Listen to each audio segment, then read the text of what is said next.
All right, guys, how you doing? This is Tamahn Jamison. We are here to talk black business. So let's talk black business with Yvette D of Best Services Unlimited. Yvette, welcome to the show. I really appreciate you being here today. First of all, thank you for having me here. I appreciate this opportunity to talk to you today and to your audience, and I'd like to thank you for that. Well, welcome. So if you would, share with us a little bit about what your business is, what you do, how you got started. Well, I am the owner of Best Services Unlimited. It is a boutique tax firm here in Fayetteville, Georgia. It relocated here originally from Nutley, New Jersey. I came here to Fayetteville in 2011. I have just always loved numbers. I have a passion for it, and I think more I have a passion for analyzing the numbers and reading the tax code and using it to the benefit of my clients. So I think that my analyzing skills basically poured over into tax, and I was able to use it better to help people in general. Okay. Now, had you always thought about being an entrepreneur, or how did you get started with being an entrepreneur and or specifically going down the road of taxes? Well, no, I didn't always think about being an entrepreneur. Okay. Because unbeknownst to most people, I have always been preparing taxes since like 1989 when I first got out of high school. I was working under the CPA, but it was just a job. I went there. I was doing we only did corporate returns at that time. And I just was like, it was a job. But I didn't realize that I really had a good talent for it. And as much as the CPA was telling me I had a talent for it, I was saying, well, I want to become an accountant, but I was just like, I like the numbers. I didn't want to do the work. So fast forward a couple of more years, I started working as a senior financial analyst, and that's when I learned that I loved analyzing the numbers, seeing where trends was. I probably would have been great in forensic accounting, like if you ever saw the movie The Accountant. Okay. But I wasn't thinking about that at the time. I just realized I can actually look at numbers and show the variance and tolerance, and that's really good when you're doing taxes to know what the IRS code allows, to make sure that the person is taking the right type of percentage for certain things, especially in a home-based business. Mm-hmm. And then 2006, I decided just to start my own firm. But it came out of the fact that at that time, then I had got promoted to a controller, and I had wanted to go to a position higher, and they were telling me no for whatever reason. And I just believe that if you do not want to invite me to the table, but you want my talent, I'll just make my own table. Right. So I started my own company, and that's basically what happened. And you said that was 2006? 2006. Okay, 12 years in. Congratulations. Yes, thank you. Congratulations. So you see that Yvette's taking the route that some people have taken, which is going through the corporate route, and then getting some information from them that she didn't particularly like. So she decided to go out on her own. So don't think that you have to be an entrepreneur from day one, that you have to start as an entrepreneur, that you have to be born an entrepreneur, because things happen throughout life to kind of put you into that situation where you feel like, now I can be an entrepreneur. Yes. Okay. So tell us a little bit about some of the successes that you've had, because obviously we want to know how things go when everything's well. So tell us about some of the pros that you've had over the last 12 years or even longer. Well, even though I didn't get to the level that I wanted to get in the workplace, I did have a successful career. I mean, I went from a financial coordinator to a controller in a span of 6 years. Okay. So that was great. I also say outside in the business, just the fact that people was embracing me because of the fact that I was transparent about who I was and what I brought. And a lot of times people were, in flux about having someone who had a full-time job, taking care of their finances. But I just assured them, I do numbers all day. I was a controller for a project that I was in charge of $20 million. I'm pretty sure if I was handling $20 million, I can handle your $100,000. You're going to be okay. Right. So I think, to tell you the truth, it was more the fact that I was a controller that they felt I was more qualified to take care of their taxes. And also because I went back to school, I got my MBA, I became an author, and now author of 4 books. Congratulations. And thank you. And then this year, I was able to expand my practice to get my first international client, which I thought was really cool to have a guy from a place that I really like, Dubai. Okay. And actually, he's out there living, but have properties here, so I'm taking care of his escort needs here. And then he opened me up to other clients. So now, not only do I have clients in the 31 states that I do have clients here in the United States, now I have one in Dubai, I got one in Thailand, one in Indonesia. So I'm really excited for what this year is going to bring for my practice. That's awesome. That's awesome. So from national to international, just that, I would say just that quick, but over 12 years. Yes. All right. This has not been an easy journey by any stretch of the imagination, I'm sure. So with that being said, speaking of that, what are some of the obstacles that you've overcome, and been proud to say, I've overcome some things with launching the company or running the company or making the company succeed? Okay, well, those things I will have to say were easy. Okay. But most of the ones that I had to deal with was my own personal things, or getting out of my own head, getting out of my own way. My self-doubt of that I could go out and do it on my own because of the fact of what had happened. Like, I'm like, wait, you want my talent, but you don't want me. What about me is not good enough? And I think women sometimes go through that a lot in the workplace. So they may say, you're talented, but you're probably not part of the boys club. Sometimes that happens. And you just have to say, despite you may be the most educated person in the room, but for some reason, we're not going to pick you. So you just got to be able to say, I know that I'm enough. And if you don't see it, then I'm going to take my talent and go elsewhere. And that's perfectly okay. And if you do decide to stay, that's perfectly okay too. But what are you going to do during that time that you stay to make it better for you? Because you don't want to have walking around with that self-doubt. And that was really the main thing I had to overcome, was getting out of my own way, knowing that I was able to do all the things that I was doing. How can you not say this, but I'm running a successful business, I'm a best-selling author, I graduated first in my class in my MBA. So take all of those positive things and put it into yourself and go with it. Right. Now, do you see that as a challenge with a lot of women entrepreneurs? Because I'm seeing a lot more women starting businesses, running businesses, having successful businesses. So speak to them if you would. Yes. Women, if you want to start a business and you have this great talent and you feel that it's not being utilized, just go ahead and do it. You can. It will be hard, and you will have to do a lot of juggling because, we have to cook, clean, take care of children, get up early, go to bed late. But you just think about it. Think about all the times that you got up to go to work, when you were sick, when you wasn't feeling well, and tap into that work ethic and channel it into your business. You're going to be great. If you feel, I posted this on Facebook the other day. If you want it more than food, drink, sleep, or sex, you already made it. Just keep moving forward. That's a good point.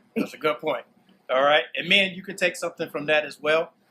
We have been having discussions about how women are launching more businesses than men. They're running more businesses than men. They're moving up the corporate ladder a lot faster. And I think it is because of that hustle. So men, pay attention to these women because they understand it. And like Yvette said, when it means more to you than everything else, then that's when you can be successful. So definitely appreciate that insight. I'm sure there's a lot of women and men who appreciate that little piece of information. So thank you very much for that. So other than speaking to women directly, what overall advice would you give to somebody who's aspiring to be an entrepreneur? Maybe they're just not really sure that they want to be an entrepreneur yet. What advice would you give them? Well, first I would they have like these assessment tests online because everybody's not built to be an entrepreneur. And that's quite okay because there's a certain drive that you're going to have that is not in everybody. So they do have assessment tests to see if you're good to be an entrepreneur. Are you going to be able to be a self-starter? Are you going to be able to do things on your own? Are you going to be able to multitask a lot of different things? And this is probably why women are going out because they're realizing they're doing all of these things already. Right. So I would first say that. First assess yourself and know if you have it in you to be an entrepreneur. Not just, it's a whim, I want to be my own boss. Second, then after that, okay, I'm ready to be an entrepreneur. If you're working, make an exit plan. I don't want people to just jump out and say, they wake up one day, say, I'm going to be an entrepreneur, quit your job, and then everything goes down. And you're going to be like, why did I even do this? Mm-hmm. You want to make a plan. So if I always say, if you're working 9 to 5, then 5 to 9 is when you're supposed to be working on you and working on your business because then it will grow.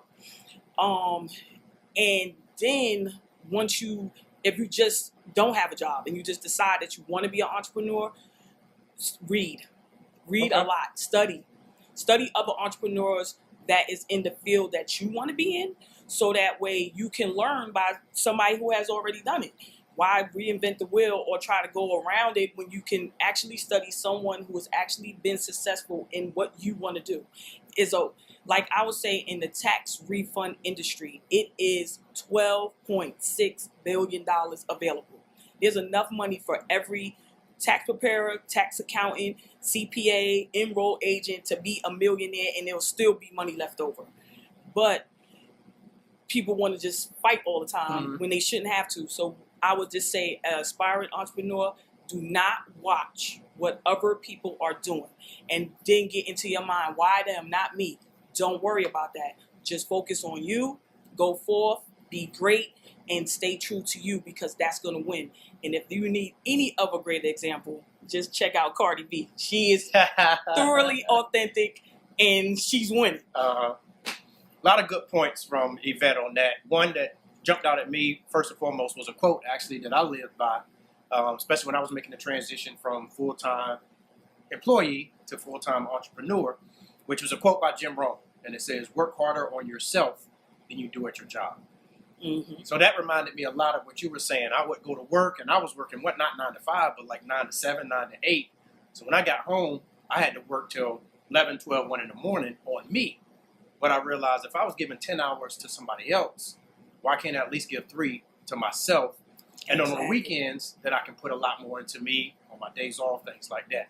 So very good point with making sure that you are reading, educate yourself, learning, things like that. I really like also how you said, do you. Stop looking at other people. I think in this age of social media and everybody posts on Instagram, Facebook, Snapchat, whatever it is, you think everybody's a millionaire overnight. And it's absolutely not true. And please believe that Facebook live views, YouTube live views do not always equate into dollars. Right. A lot of people will try to tell you that, oh, I got like 6,000 views, so I got $6,000. No, they don't. Right. That's why they always on Facebook Live. Because they still trying to generate money. Believe it. Right. So if you could start over again, and going back as far back as you want, going back a year, 2 years, 10 years, 15 years, what, if anything, would you do differently that you've done so far? When I came here to Atlanta, I would have immediately became an entrepreneur. I wouldn't have stayed in the workplace. I would have just went full throttle and been an entrepreneur, because I had already had the client base in place, but I still was like, oh, I like it here. They're not getting on my nerves. I would have just went full throttle back in 2011 and just went straight into being an entrepreneur. Right. So you had that self-doubt again. Was kind of keeping you from making that leap. Well, really, complacency. It wasn't even self-doubt at that time. At that time, it was complacency. Right. It's fine here. They're not getting on my nerves, so I'm just going to stay. Safety net. It was a safety net. And a lot of us have read about it, heard about it, talked about people who have had that safety net. They've been in corporate America, or, I get a paycheck every 2 weeks or every month, whatever the case is. I got my benefits. Like you said, they're not getting on my nerves enough where they're pushing me out, so I'm safe. And then I've got my hustle, or I got my business or my company on the side, so I kind of got the best of both worlds. Yes. And it's usually not until something happens drastic, we can be candid, guys. Until somebody pisses you off. Yes. Right? You get fired. You don't get that promotion that you wanted till you decide enough's enough. You know, and now I want to do what I need to do. Okay. Yvette, tell us a little bit about the tax game. What are some of the things that we should know about without getting into a whole bunch of depth? Like, who do you work with? What are some of the tax laws? Just some basic stuff that we should know about as individuals or entrepreneurs when it comes to taxes. Some basic stuff. Well, I work with other CPAs and bookkeepers. A lot of people don't realize that a lot of CPAs do not do taxes. Okay. Even when they're telling you they're doing your taxes, they're not doing your taxes. I get a lot of outsourced work from other CPAs. Also, I work with bookkeepers, because there's a lot of bookkeepers who do not like taxes. They'll do your books, but then they like turning over that paperwork to give it to you, to take it to someone else, to actually prepare your corporate or business returns. So for employees, Right now, if you do not have a home-based business, you need to start one. Okay. Main reason is right now because most of the standard deductions are doubled, which means most people are not going to be able to itemize. So remember when they told you to buy a house and you was going to get all these beautiful tax deductions? It's not going to be there. So the main thing you want to do is maybe now would be the time to start a home-based business. That way you can still be able to have the option of writing off your mortgage interest as well as your property taxes and all of the other things that go within having a home-based business. Mm-hmm. Now for businesses, we're winning. We already got now 20% deduction within the personal return for your business, but that's capped. It starts at $157,000. It starts to lower. Okay. So I just say, if you have an LLC already, you may want to start paying yourself a salary and level up to an S corp, so you can get that full 20% deduction like they're giving, and then able to take that either plus or minus and take it back to your personal return. Because if the business is not doing well and it just started, the first 3 years usually people have a loss. Mm-hmm. If you have it on an S corp, you're really getting that full loss against a salary as opposed to just taking a whole loss on a return. Then when you're trying to buy a house or a car, they're looking at you like, you didn't make any money. Yes. Gotcha. So, of course, there's a lot more involved with taxes, with this new tax code that just came out or just got put into effect. So, obviously, Yvette can't give you all of that right now. So, for those who want to get in touch with you, tell us a little bit about how they can get in touch with you, your book, website, address, whatever you want to give the people on how they can get in touch with Best Services Unlimited. Okay, so I am on Facebook, Instagram, and Twitter, all underneath the I am Yvette D Best. You could see me there. The website is bestservicesunlimited.com. And then I have my own personal website, which is IamYvetteDBest.com, which just talks about everything that I do.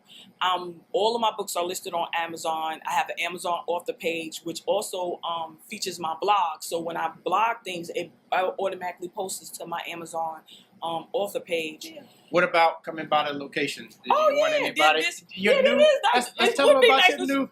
Oh yes, this very brand new location that we just opened this year, right here at Fayetteville, right next to IHOP, between IHOP and Hot Atlanta Wings, right in the center of 85 and Route 314.